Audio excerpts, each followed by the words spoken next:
अस्सलाम वालेकुम नाज़रीन, आप देख रहे हैं नया पाकिस्तान और मैं हूं शहजाद इकबाल। हुकूमत पाकिस्तान ने कल पेट्रोल और डीजल की कीमत को बढ़ाया और बहुत ज़्यादा बढ़ाया, यानी कि पेट्रोल की कीमत में एक रात के अंदर 25 रुपये 58 पैसे का इजाफा कर दिया और जबकि डीजल की कीमत में 21 रुपये 31 पैसे का इजाफा हुआ। पेट्रोल की कीमत मार्केट में 100 रुपये से तजावुज़ कर चुकी है, जबकि डीजल की कीमत 101 रुपये से ज़्यादा है। इस हवाले से हुकूमत पर तनकीद हो रही है और तनकीद सिर्फ ऑपोजिशन की जानिब से भी नहीं हो रही है, यकीनन इसका एक इन्फ्लेशनरी प्रेशर होता है और जो डायरेक्ट अवाम फील करती है, तो अवाम की जानिब से भी कहा जा रहा है कि एक साथ बहुत ज़्यादा इजाफा किया गया है। इस बात पर भी हुकूमत पर सवाल उठाया जा रहा है कि क्या वजह है कि 1 जुलाई के बजाय 26 जून से ही कीमत में इजाफा कर दिया गया।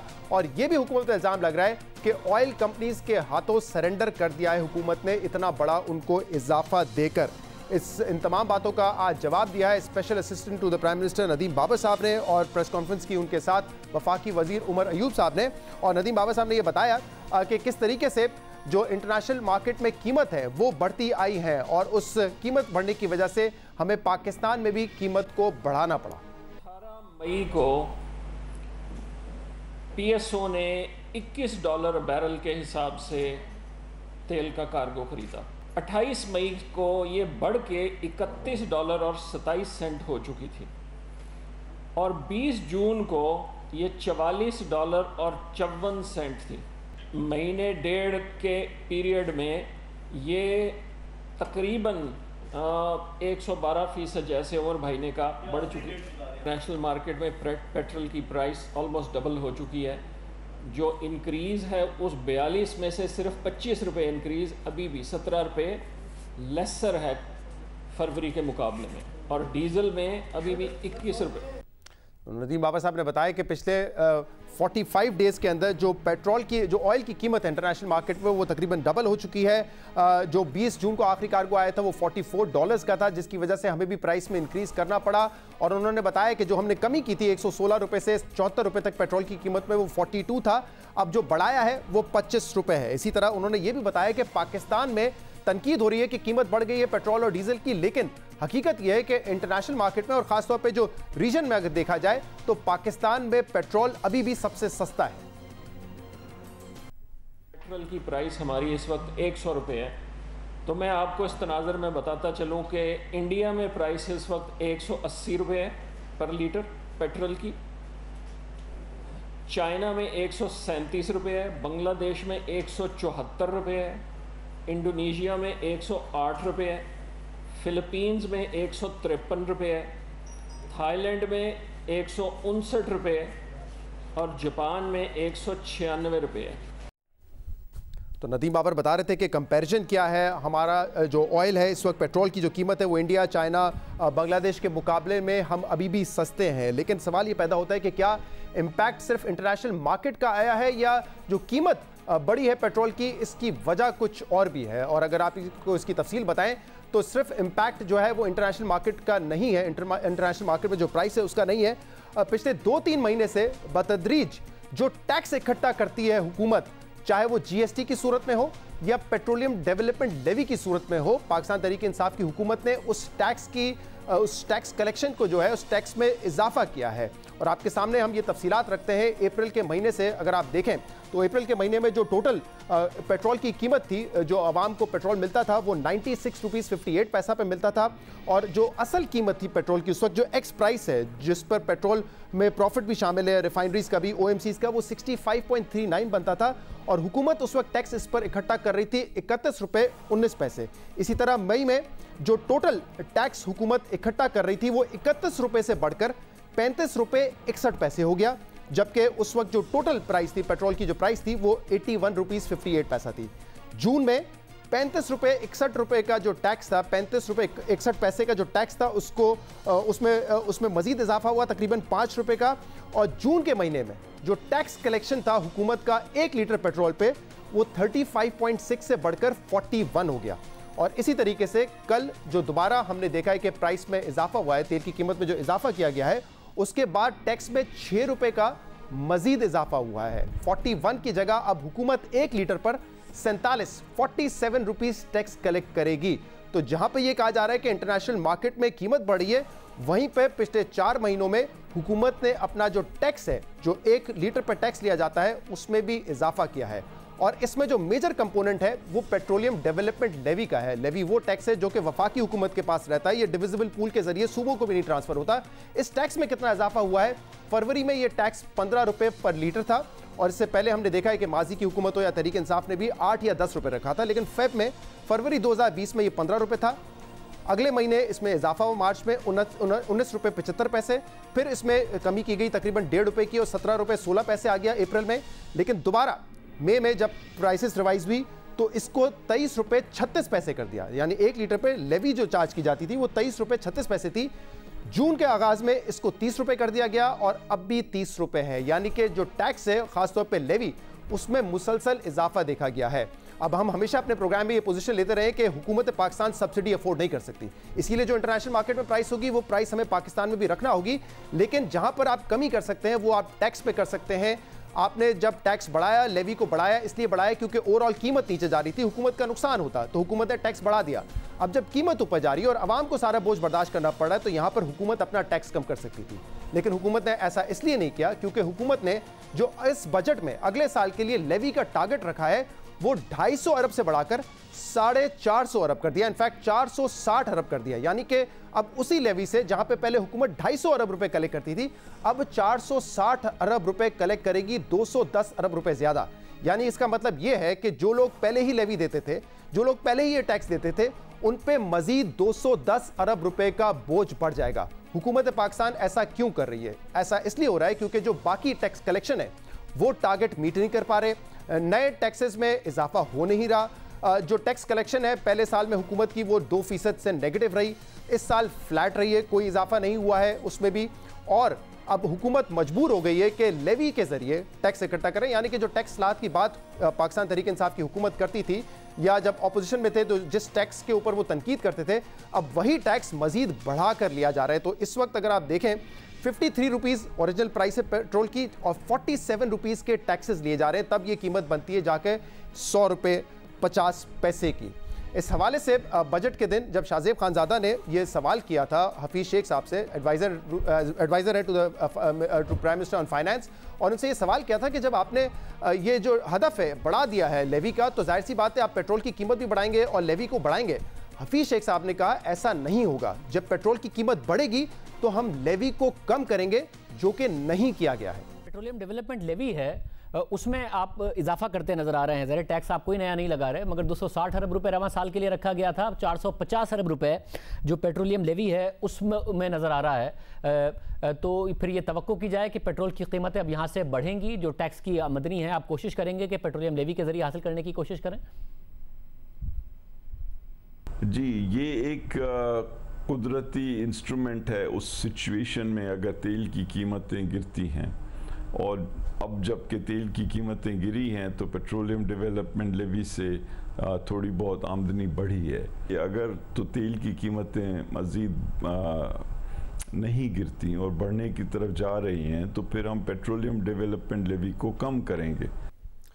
हफीज़ शेख साहब जो कि एडवाइज़र हैं वज़ीर आज़म के फाइनेंस पे, वो कह रहे हैं कि अगर कीमतें बढ़ने की तरफ जारी होंगी तो हम लेवी को कम करेंगे, और हमेशा से हुकूमत यही करती आई है, इसी तरह ही मैनेज होता है कि जब तेल की कीमत बढ़ती है तो पूरा आवाम पे बर्डन पास ऑन नहीं किया जाता, अपने टैक्सेस को कम कर दिया जाता है ताकि इंटरनेशनल प्राइस तो आप पास ऑन कर दें लेकिन टैक्सेस का बोझ उन पर कम कर दें। लेकिन ऐसा इस मरतबा नहीं किया गया है, और ये वो तनकीद है जो इमरान खान साहब हो, असद उमर हो, मुसलसल PMLN की हुकूमत पर करते आए थे। बहुत सारे ट्वीट्स हैं जिसमें असद उमर साहब ने यह कहा था कि पेट्रोल की असल कीमत 47 रुपीज़ है, 25 रुपये टैक्स लिया जा रहा है, यानी कि 52% के टैक्स हैं। इसी तरह इमरान खान साहब जब भी कीमत बढ़ती थी कहते थे कि पेट्रोल बम गिरा दिया गया है अवाम पर और 80% टैक्स लिया जा रहा है, और आज ये टैक्स तकरीबन 85% है। जहां पे 80% की बात हो रही थी, अभी ये टैक्स तकरीबन 85% है पेट्रोल और डीजल पर। असद उमर साहब जब हुकूमत में आए थे, फाइनेंस मिनिस्टर थे, उस वक्त उन्होंने GST को 4.5% कर दिया था, तो ये क्रेडिट उनको जाता है। लेकिन अब दोबारा टैक्स जो इकट्ठा किया जा रहा है वो बहुत ज़्यादा है। कंपैरिजन भी किया जा रहा है कि इंटरनेशनल मार्केट में हम बहुत सस्ते हैं, क्या ये कंपैरिजन भी दुरुस्त है या नहीं, इस पर भी हम बात करेंगे। और हमें ज्वाइन किया है वज़ीर आज़म के special assistant to prime minister Shahbaz Gill sahab ने। डॉक्टर शहबाज गिल साहब हमारे साथ मौजूद है। डॉक्टर शहबाज गिल साहब, बहुत बहुत शुक्रिया ज्वाइन करने के लिए। शहबाज गिल साहब, आज नदीम बाबर साहब ने प्रेस कॉन्फ्रेंस की, बताया कि इंटरनेशनल कीमत बढ़ रही है, 112% बढ़ गई है, इसलिए हमने भी कीमत बढ़ाई है। लेकिन आप लोग मुसलसल पिछले 3-4 साल से टैक्स बढ़ाते रहे हैं और हर हुकूमत यही करती है कि जब इंटरनेशनल मार्केट में कीमत बढ़ रही होती है, बेस बढ़ रहा होता है, तो आप जीएसटी भी 17% की वजह से आपको ज्यादा मिल रहा होता है, तो कम से कम आप लेवी को कम कर देते हैं ताकि बोझ अवाम पे ना पड़े। हुकूमत के पास ये ऑप्शन था। फाइनेंस मिनिस्टर 10-12 रोज पहले कह चुके थे कि हम करेंगे लेवी को कम, लेकिन लेवी को कम नहीं किया है, टैक्स कम नहीं कर रही है हुकूमत। तकरीबन 85% टैक्स आप ले रहे हैं इस वक्त। बहुत शुक्रिया आपका शहजाद। मैंने आपका पूरा इंट्रो देखा, बहुत ही गौर से देखा। इसमें मैं कुछ फैक्ट्स एंड फिगर्स आपके सामने रखता हूं, होपफुली वो जरा एक दूसरा पर्सपेक्टिव भी देने में आवाम को समझ आएगी। देखिए, इस टाइम जितने भी दुनिया में नॉन ऑयल प्रोड्यूसिंग कंट्रीज हैं जिनके यहाँ तेल पैदा नहीं होता, जैसे पाकिस्तान के यहाँ नहीं होता, उन सबसे पाकिस्तान में तेल सस्ता है। ये है ग्राउंड रियलिटी, ये है असल बात। हमारी कीमत इस टाइम भी उन मुल्कों के साथ है जिनके अंदर अपना तेल प्रोड्यूस होता है, जिसका मतलब ये है कि हम सबसे कम टैक्स ले रहे हैं, हम सबसे सस्ता तेल आज भी दे रहे हैं।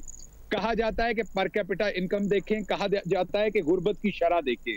अब पर कैपिटा इनकम कई दफा बड़ी जो होती है वो थोड़ी सी उसमें धोखा होता है, क्योंकि पर कैपिटा इनकम में तो आपकी तमाम इंडस्ट्री, आपकी सारी चीजों की इनकम इकट्ठी होकर आपकी पॉपुलेशन पे आती है। तो असल अगर आपने देखना है तो वो पॉवर्टी देखनी पड़ती है कि पॉवर्टी लाइन से नीचे लोग कितने हैं। अगर आप इंडिया देखें तो हमसे ज्यादा पॉवर्टी लाइन से नीचे लोग हैं। अगर आप बांग्लादेश देखें तो हमसे ज्यादा या हमारे बराबर पॉवर्टी लाइन के उनके नंबर्स हैं। बांग्लादेश में जो आज 1 लीटर मिल रहा है वो 174 रुपए। अगर आप उनके यहाँ डॉलर प्राइस और फिर एक्सचेंज रेट को पाकिस्तानी रुपयों में कन्वर्ट करें तो पाकिस्तानी 174 रुपए का आज बांग्लादेश में लीटर तेल मिल रहा है, जब हमारे यहाँ 100 है और कल तक 74 रुपए था। इसी तरीके से इंडिया में 180 रुपए मिल रहा है। मैं जर्मनी के साथ, चीन के साथ, टर्की के साथ किसी के साथ कंपेयर नहीं कर रहा, जहां पे गुर्बत हमसे बहुत ज्यादा कम है, जीडीपी बहुत ऊपर है। मैं अपने जैसे मुल्कों के साथ अपने आप को कंपेयर कर रहा हूं जहां पे उतने गरीब है। अब आपने बात बार बार कही कि हम अपना टैक्स कम क्यों नहीं करते। देखिए, हमारे यहाँ हमारी सर्टन ग्राउंड रियलिटीज हैं। हमारे यहाँ लिबर्टी की जो एक दुकान है उसका जो टैक्स है वो साल का पूरे का शायद 50,000 भी नहीं होता, और वहां पे जो सेल है वो करोड़ों रुपए की होती है। हमारे कुछ फंडामेंटल इश्यूज हैं जो पिछले 70-72 साल से गवर्नमेंट फिक्स नहीं कर सकी और एफबीआर उस तरीके से रिवाइव नहीं हो सका, तो हमारे टैक्स के कुछ इश्यूज हैं। लेकिन कोविड की सिचुएशन को सामने रखते हुए, तमाम सिचुएशन को सामने रखते हुए, प्राइम मिनिस्टर ने 74 रुपए लीटर की जब प्राइस अप्रूव की थी तो ये बताया गया था प्राइम मिनिस्टर को कि कीमत इतनी कम मत करें। अगर आप 25 रुपए लीटर तक कम करेंगे एक ही दम में, जब आप वापस इसको ऊपर खींचेंगे तो अवाम आपके ऊपर क्रिटिसिज्म अवाम से भी आएगा और अपोजिशन से भी आएगा, और अपोजिशन इसको पॉलिटिसाइज करने की कोशिश करेगी। प्राइम मिनिस्टर का जवाब ये था कि मैं तनकीद से नहीं डरता, मैं पॉलिटिसाइज इस मामले को नहीं करना चाहता।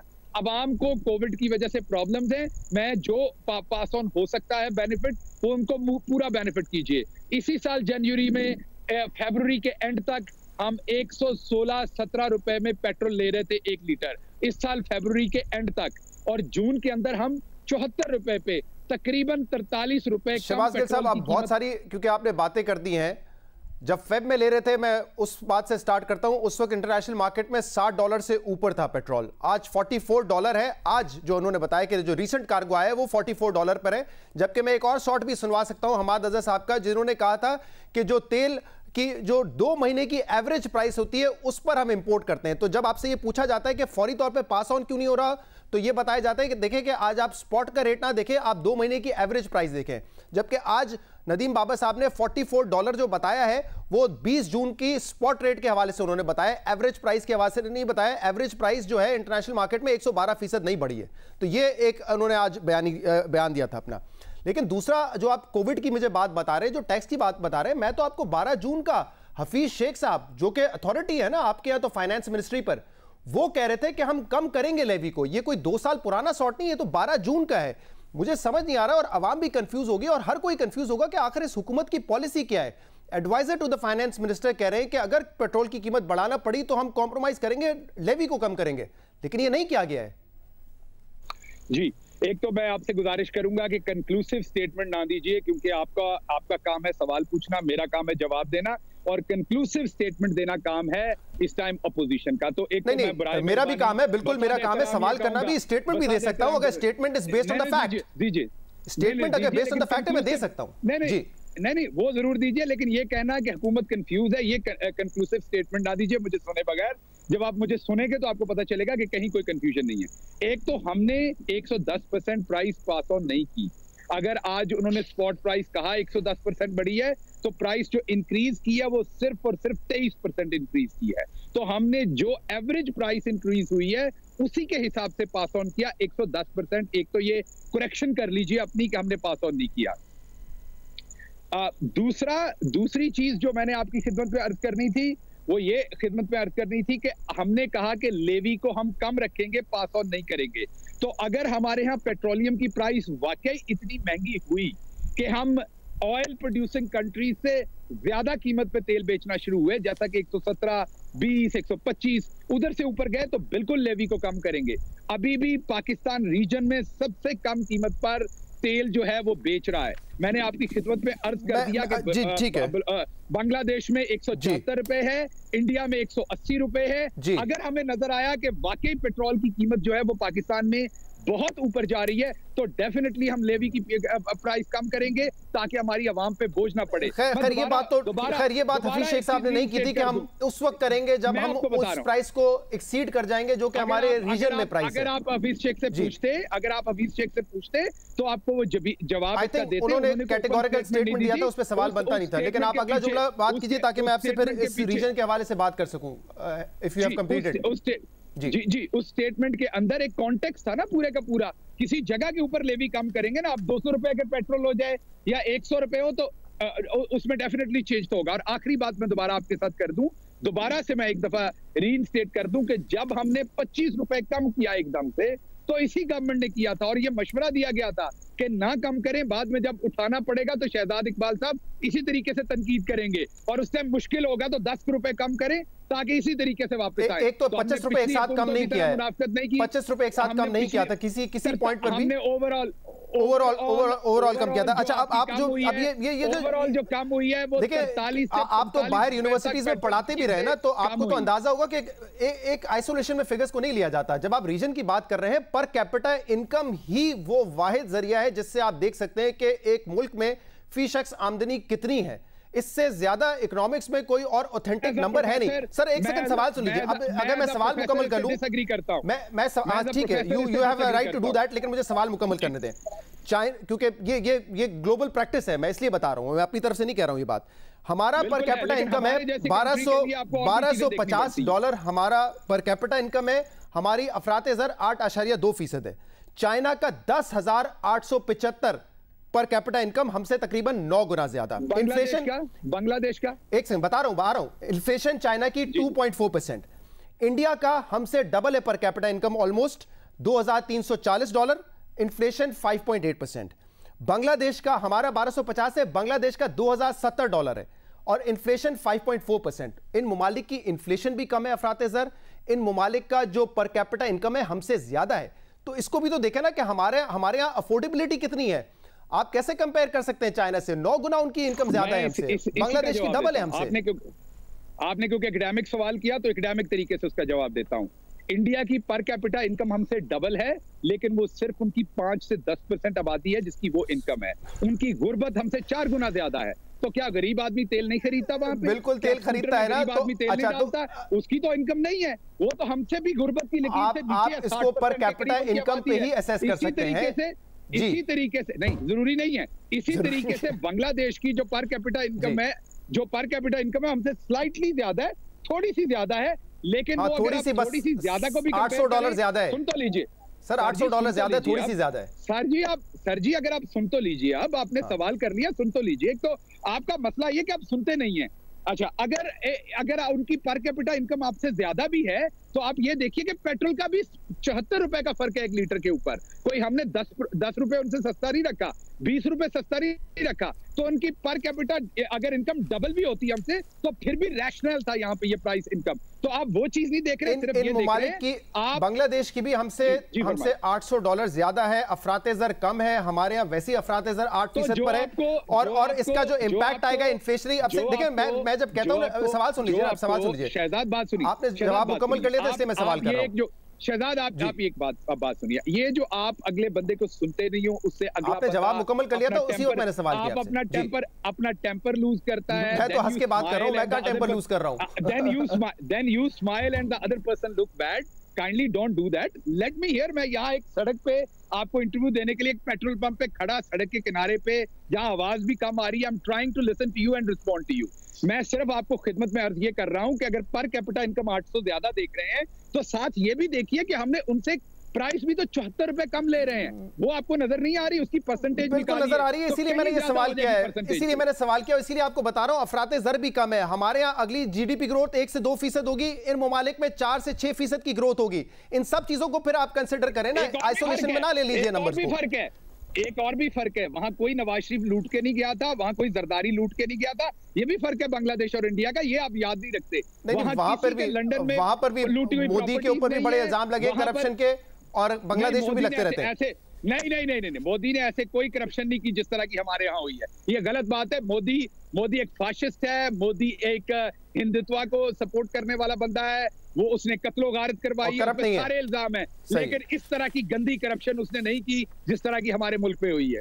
शहबाज गिल साहब, अब जो दूसरा इंपॉर्टेंट मैटर है ना यहाँ पर, वो ये है कि पॉलिसी का फुकदान नजर आता है, और मैं बताता हूं कैसे। 2 रोज पहले स्टेट बैंक ऑफ पाकिस्तान ने शरह सूद को कम किया, ये देखते हुए कि आगे इन्फ्लेशन नहीं होगी। अब आप जब 25 रुपए से बढ़ा रहे हैं तो इसका इंपैक्ट आएगा मल्टीपल जगहों पे, खाने पीने की अशिया महंगी होगी, पब्लिक ट्रांसपोर्ट, आज भी खबरें आ रही थी कि उन्होंने इजाफा करना शुरू कर दिया कीमत में।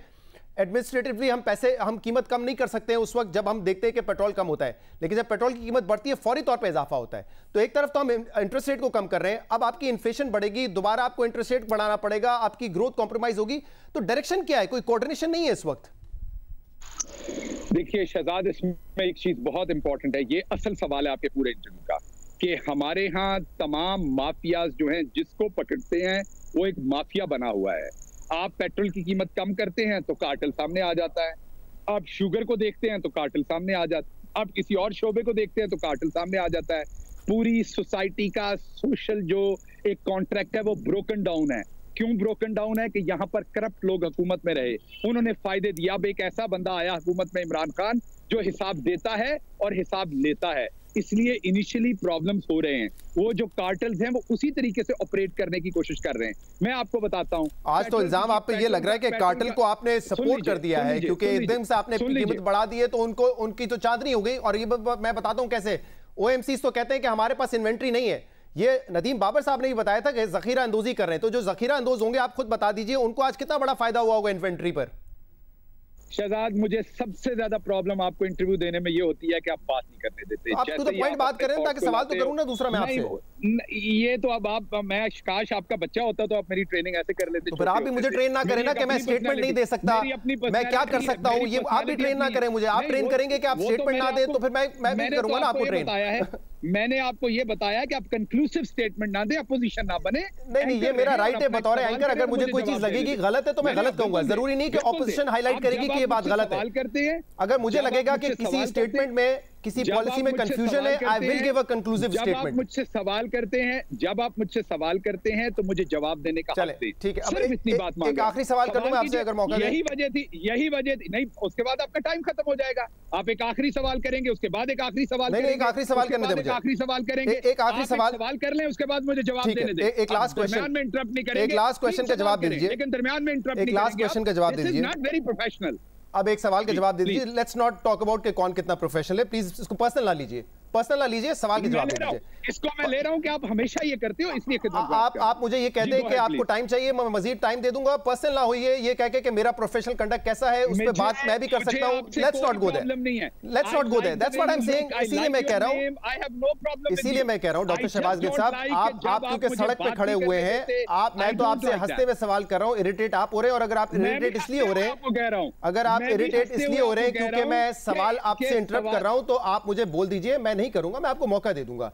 But let's not get personal and talk about professional conduct. ठीक है, 4 कीजिए। अब सवाल मेरा आखिरी सवाल आपसे ये है कि जब नून लीग को आप तनकीद करते थे तो किस बुनियाद पे करते थे? क्योंकि उस वक्त भी टैक्सेस वो ज्यादा लेते थे, आप उस पर तनकीद करते थे, टैक्स आप भी ज्यादा ले रहे हैं।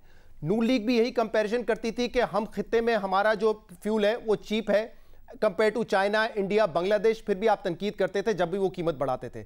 उस वक्त में और इस वक्त में फिर क्या फर्क है? उस वक्त में और इस वक्त में फर्क ये है कि नून लीग ने कभी उस तरीके से अवाम को बेनिफिट एक गो में पास ऑन नहीं किया जैसे प्राइम मिनिस्टर इमरान खान ने किया। बताया गया कि इसके पॉलिटिकल रेपरकशन होंगे, आपका नाम नहीं लिया गया था मीटिंग में, लेकिन उसका मतलब यही था कि आप जैसे दोस्त इसी पे तनकीद करेंगे और एक बहुत बड़ा तूफान खड़ा करेंगे जब आप वापस प्राइस उठाएंगे। लेकिन उसके बावजूद प्राइम मिनिस्टर इमरान खान ने यह डिसीजन लिया और उन्होंने कहा कि मैंने जो अवाम का हक है वो अवाम तक पास ऑन करना है। नून लीग अगर पेट्रोल पे टैक्स लेती थी तो वहां एहसास प्रोग्राम नहीं होता था। नून लीग के जमाने में कोई आपके सामने 1,60,00,000 लोगों तक ये पैसा नहीं पहुंचता था। आपके सामने ये तमाम फिगर्स हैं जो आपको दिए हैं कि हम उस पैसे को यूटिलाइज कहां कर रहे हैं। नून लीग के जमाने में एक ट्रिप के ऊपर 14 लाख डॉलर खर्च होते थे प्राइम मिनिस्टर के। ये प्राइम मिनिस्टर 60,000 डॉलर। आप कहते मैं इंटरप्ट क्यों कर रहा हूं? एहसास प्रोग्राम पे ना मैंने सवाल किया। चले ये आपका जवाब दूंगा ना। ठीक है, टैक्स का पैसा कहां लगता है ये जवाब तो दूंगा ना। प्राइम मिनिस्टर उन्हीं टैक्स के पैसों के ऊपर दौरा करता है ना। 1,40 करोड़ तक प्राइम मिनिस्टर हाउस का खर्चा होता था। पेट्रोलियम डेवलपमेंट लेवी कहां लगता है आपको पता है सर? 68 ये पेट्रोलियम सेक्टर की डेवलपमेंट के लिए लगता है, लेकिन हम इस्तेमाल करते हैं फिस्कल बजट, फिस्कल डेफिसिट का खसारा पूरा करने के लिए। हमारी मजबूरी इसलिए है कि आपके जीनियस असाकदार ने 10 साल में आपकी एक्सपोर्ट की नेगेटिव ग्रोथ हुई। बहुत बहुत शुक्रिया। शहबाज गिल साहब हमारे साथ मौजूद थे। हमारे साथ खुर्रम शहजाद साहब भी मौजूद हैं, इकोनॉमिस्ट हैं, उनसे ज़रा राय लेते हैं। खुर्रम शहजाद, ज़रा ये बताइएगा कि क्या ये मुमकिन था कि 25 रुपये का इजाफा एक साथ ना होता? आज बताया गया 112% का इजाफा इंटरनेशनल मार्केट में हुआ है।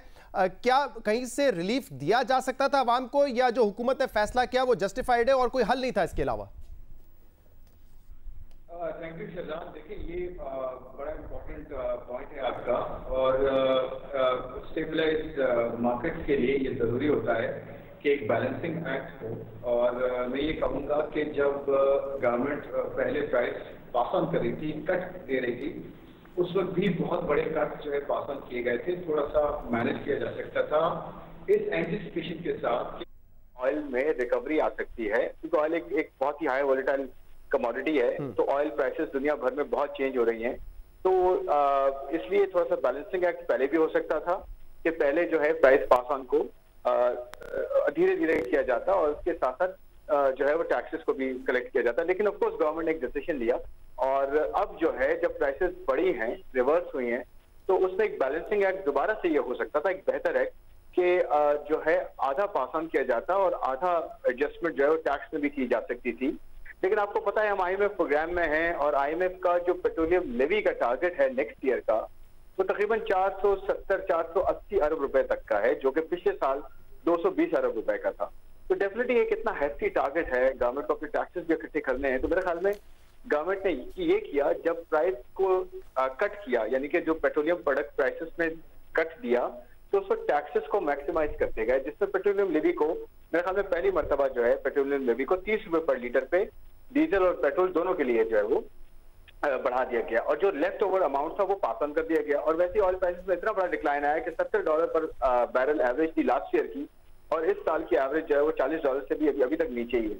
तो डेफिनेटली वो जो एक टैक्स था वो गवर्नमेंट ने पूरा रिटेन किया, क्योंकि टैक्स की जो टारगेट्स है। अब ये किया है गवर्नमेंट ने कि जैसे टैक्सेस, ये करना चाहिए था कि जैसे टैक्सेस को बढ़ाते गए with each decline in prices, with each pass on, जैसे प्राइसेस नीचे गई, इसी तरह बढ़ाते हुए भी टैक्सेस को एडजस्ट करना चाहिए था, ताकि जो जो प्राइस थी वो 87 रुपीज पर लीटर पे आ जाती। सही, मतलब आप कह रहे हैं कि कम से कम 13 रुपए का रिलीफ दिया जा सकता था प्राइस 87 रखकर, अगर आप अपनी पेट्रोलियम डेवलपमेंट लेवी को कम कर देते। खुर्रम शाह साहब, ये बताइएगा कि इसका इन्फ्लेशनरी इंपैक्ट कितना आ सकता है, क्योंकि 3 रोज पहले ही शरह सूद में कमी हुई है, और ये बताया गया कि आउटलुक जो है वो इन्फ्लेशन का इतना ज्यादा सिवियर नहीं है जितना हमने साल 2019-20 में देखा है। 11% की इन्फ्लेशन अब ये नीचे आएगी, लेकिन क्या इंपैक्ट हो सकता है ओवरऑल, डायरेक्ट इंपैक्ट और इनडायरेक्ट इंपैक्ट इसका अफरात ज़र पर? देखें, एनर्जी का जो पूरी बास्केट है ना, उसका जो पूरी जो हमारी सीपीआई की बास्केट होती है, यानी कि मुख्तलिफ अशियाएं होती हैं, उनकी कीमतें सैंपल लिया जाता है, उसको फिर बताया जाता है कि कितना चेंज आ रहा है across the board, different prices, different commodities में। इसके अंदर जो एनर्जी का शहजाद पोर्शन है वो तकरीबन 10% है। मिसाल के तौर पे अगर 25% इंक्रीज होता है तो तकरीबन 2.5% का फर्क पड़ सकता है आने वाले दिनों में इन्फ्लेशन पे। तो ये एक इम्पैक्ट होता है कि 10% का हिस्सा जो है उसका एक दिहाई हिस्सा जाके जो है इन्फ्लेशन को इम्पैक्ट करता है। लेकिन इसमें इंपॉर्टेंट पॉइंट शहजाद वो ये है कि गवर्नमेंट है, प्रोविंशियल अथॉरिटीज हैं, उनको ये करना चाहिए कि मार्केट्स में जाके प्राइस चेक्स को इंश्योर करें और ये इंश्योर करें कि जब प्राइसेस नीचे की गई थी पेट्रोल की या डीजल की, उस वक्त जो है कमोडिटी प्राइसेस में कट नहीं दिया गया। तो इसीलिए अगर इंक्रीज की गई हैं तो इसी तरह से ट्रांसपोर्टेशन कॉस्ट से लेकर कमोडिटी प्राइसेस में इंक्रीज भी ना दिया जाए।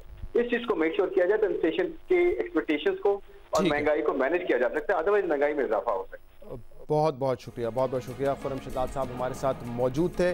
प्रोग्राम में शामिल करेंगे एक ब्रेक और इसके बाद हम मजीद बात करेंगे। हमारे साथ रहिए।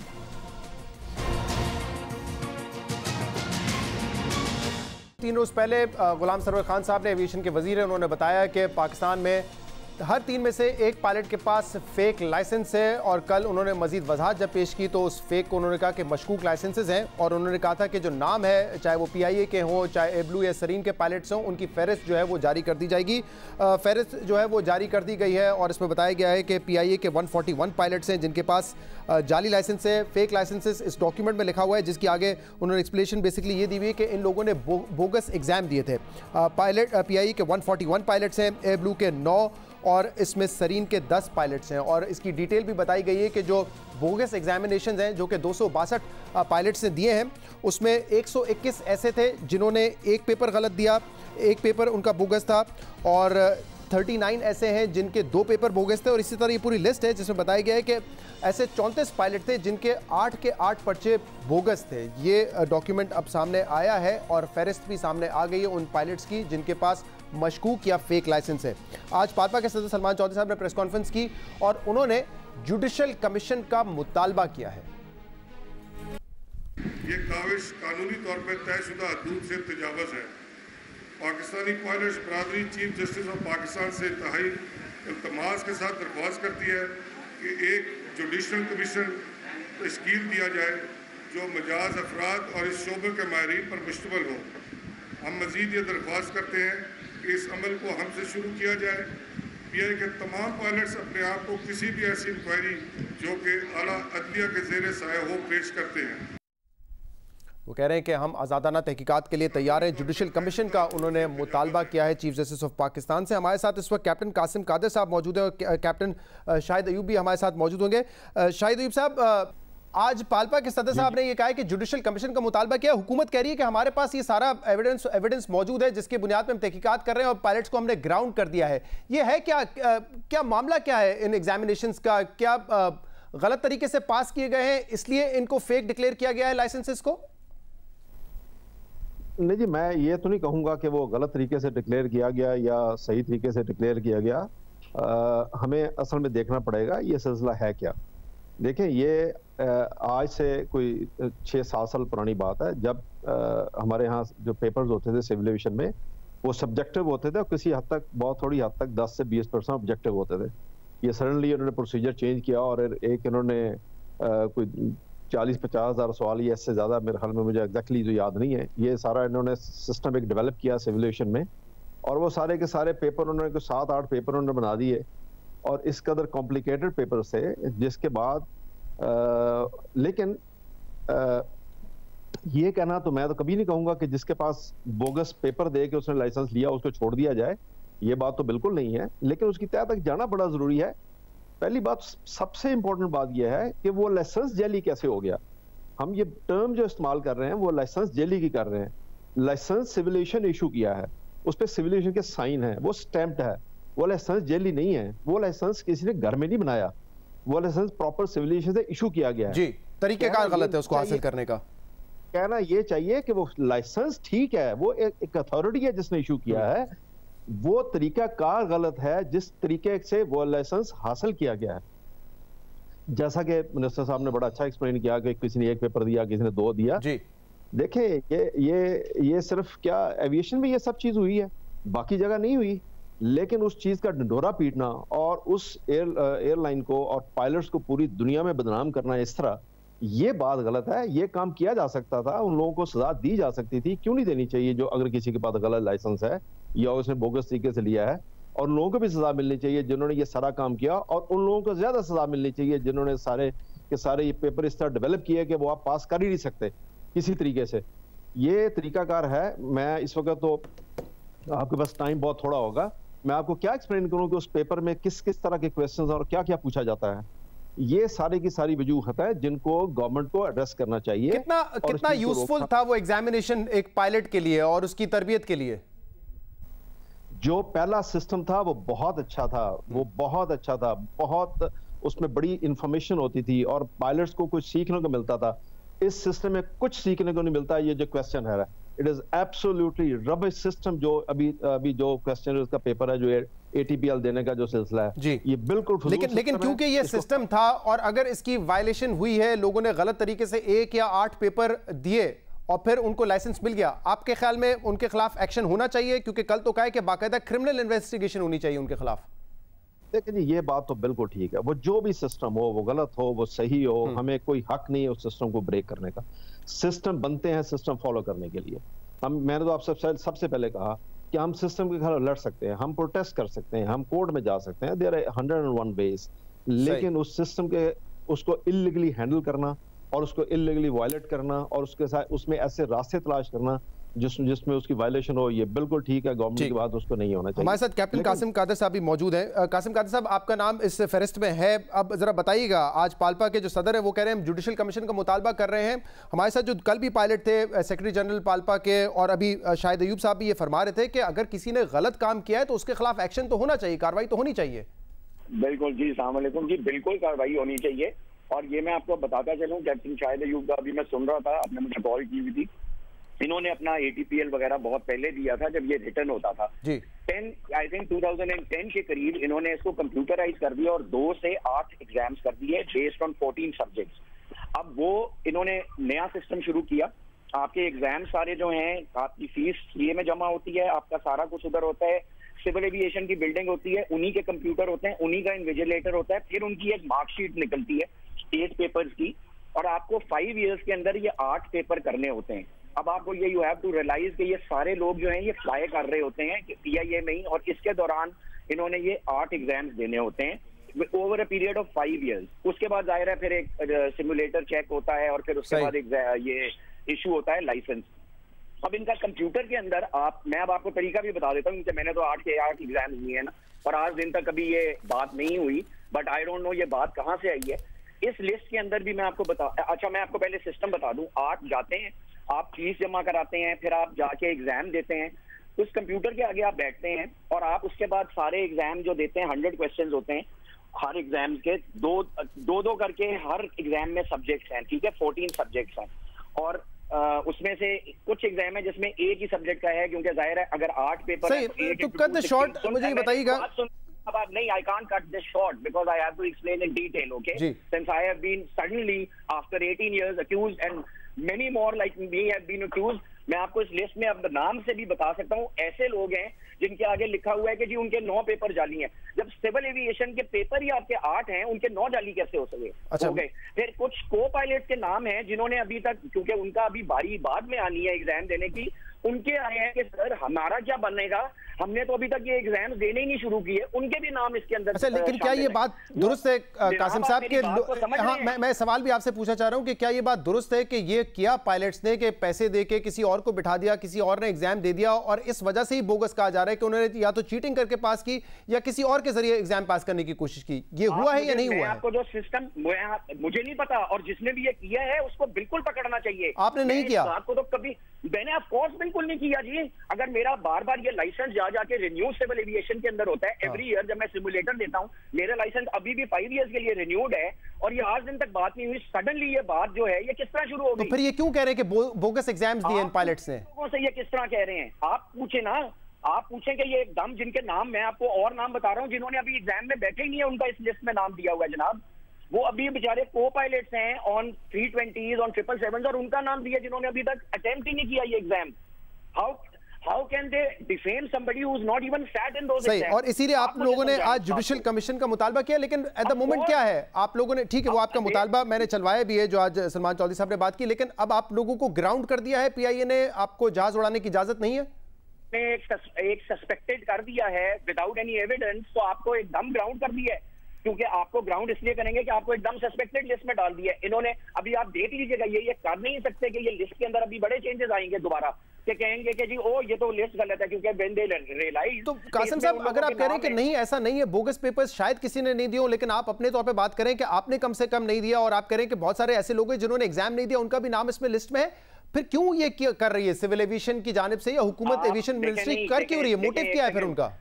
This is what has to be ascertained कि why is this suddenly happened, कि एक क्रैश हुआ, उसकी रिपोर्ट निकली, उन जिन लोगों बेचारे जो क्रैश में इन्वॉल्व थे दोनों पायलट्स, उनका रिपोर्ट में लिखा है दे वर सर्टिफाइड एंड क्वालिफाइड, यानी कि उनके लाइसेंस सही थे, and suddenly in the report you से देयर इज अनदर लिस्ट, और फिर वो लिस्ट 2-3 दिन नहीं आती और सडनली एक लिस्ट आती है जिसमें ऐसे ऐसे अजीब नाम है जिन्होंने एग्जाम ही नहीं दिए अभी तक, और कुछ ऐसे मैंने आपको बताया कि शुरू के नाम कुछ ऐसे हैं जिनके आगे लिखे हैं 9 सस्पेक्टेड पेपर्स।